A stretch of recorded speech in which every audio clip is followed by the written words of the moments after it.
আমি হচ্ছে একটা মিনি কিচেন বানাবো। তো তার জন্য হচ্ছে দুনিয়া বিচরায়ে এটা পাইছি। এটা কোথা থেকে আনছি জানো গাইস? এটা হচ্ছে আমার আম্মুর মুরগির বাচ্চা রাখা ছিল। আমি সেই মুরগির বাচ্চাগুলাকে বের করে দিয়ে এটাকে নিয়ে চলে আসছি। ভাই আম্মু যদি জানে খবর আছে। যা হোক যা খবর হয় পরে দেখা যাবে। আগে হচ্ছে আমার মিনি কিচেন।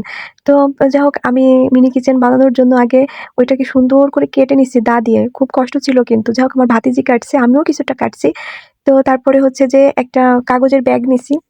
এটাকে হচ্ছে সুন্দর করে কাটবো। মানে ওই ঝুড়িটা যতটুকু না ওই মাপে কাটতে হবে। কেটে তারপরে হচ্ছে যে কারণ আমার কাছে হচ্ছে ককশিটটা নেই।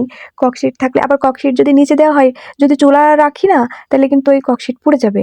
এইজন্য ককশিটের উপরে হচ্ছে রাখা যাবে না। তো আমরা ওইটার মাপে হচ্ছে কাগজ কেটে নিছি। কাগজ কাটার পর এখন ওইটার উপরে মাটির প্রলেপ দিতে হবে। এইজন্য হচ্ছে আমরা চলে গেছি একদম খাঁটি মাটি আনতে। গাইস এই খাঁটি মাটি যার প্রয়োজন এত আঠালো এই মাটিটা, এগুলা দিয়ে যদি হাঁড়ি পাতিল বানানো যায় না, মানে এত সুন্দর হবে বলার মতো না। এই মাটি যার লাগবে আমাদের এখানে মাটির অভাব নাই বলো, আমি জাস্ট পার্সেল করে তোমাদেরকে পাঠাই দেবো। কোনো পয়সা দেওয়া লাগবে না, বিনা পয়সায় দিয়ে দেবো। তো এই দেখো আমি এই যে ওখানে আগে মাটি দিয়ে হচ্ছে লেপে দিছি। তারপর এখন হচ্ছে যে ডোয়া দিচ্ছি।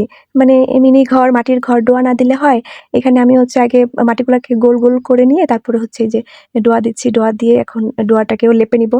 আর হ্যাঁ, আমার পুরা ঘরের ভিডিওটা তো আমার ওই যে রান্নায় দেখো। উম যে সেটআপটা ওইটাই হচ্ছে এইটা। লাস্ট লুক হচ্ছে ওইটাই এটা। তো এই দেখো আমার লেপা-টেপা প্রায় শেষের দিকে। আমি আমার বোনকে দিয়ে হচ্ছে ভিডিও করাচ্ছিলাম।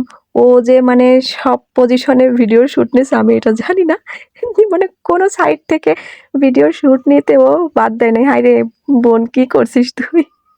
ভিডিও তো লং হয়ে যাচ্ছে। তো যাই হোক এই দেখো আমি কিন্তু খুব সুন্দর লেপতে পারি।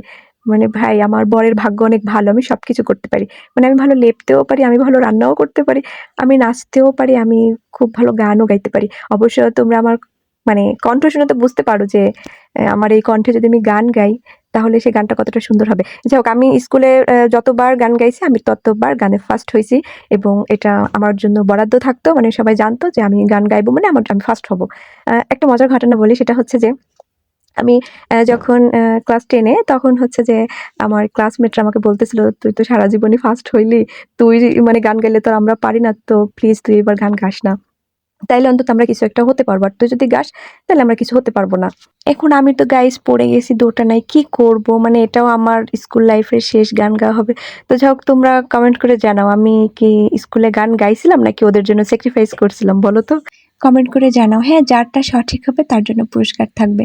তো যাই হোক এই দেখো আমার লেপালেপি শেষ। তো যারা শেষ পর্যন্ত ভিডিওটি দেখেছো অবশ্যই একটা সুন্দর কমেন্ট করে যেও। কারণ কে, কে ভিডিওটি শেষ পর্যন্ত দেখলো আমি তো জানতে পারবো না যদি কমেন্ট না করো। কারণ তুমি তো আমার সবচেয়ে বড় শুভাকাঙ্ক্ষী। আল্লাহ হাফেজ।